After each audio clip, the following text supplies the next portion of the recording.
No ways. This can't be Sis Joyce. What's she doing here? Does this mean Sis Joyce must use all her money for a stokvel? I mean, she only got the money in December and she's already broke. Oh, hi, yeah, ne? Come in. Oh, Sis Joyce, you're already here.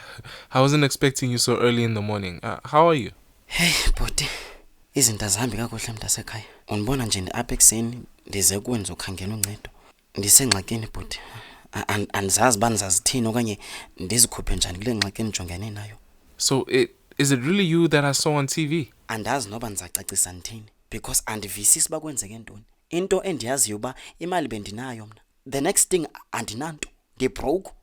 You know, out of all the people in the neighborhood, I didn't expect this from you. This was supposed to be done by Sis Maria. Bhuti, undive kakuhle. Umuntu oresponsible kuyo yonke lento nguSis Maria. Nguye oresponsible kuyo yonke into embi eyenzeke ebomini bam. But how? Ayikho into enhle andifunela yona mna uSis Maria. Hey, who told you to come in? Yo, hayini bethuni? Ufuna ntoni apha Sis Maria? Hey! Andizanga ku. Ndize kulomntana. Uzifundisa uziphatha kakuhle. Yo. Khawujonga uba unjani Joyce. Ubolekana nezimali kubomatshonisa. Oko ndixelela uba uhambe uyojonga iFunda Nathi series. Awundimamelanga. Jonga ngoku. Yes Sis Maria, ndiyacela to. Hayi namhlanje. Hey, anyways, how can I help you, Sis Joyce? Yo, hayi andimfuni umuntu oslow ke mina. Awuboni ba ufuna ba umboleka imali lo mntana. Yintoni engezamletha apha? Ifault yakho le.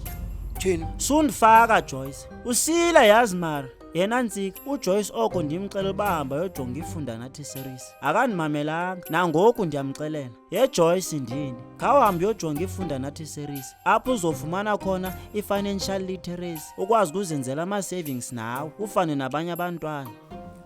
Alright ndivile. Ndizohamba ndiyojonga iseries yeFunda Nathi. But okwangoku ndiyayidinga le mali.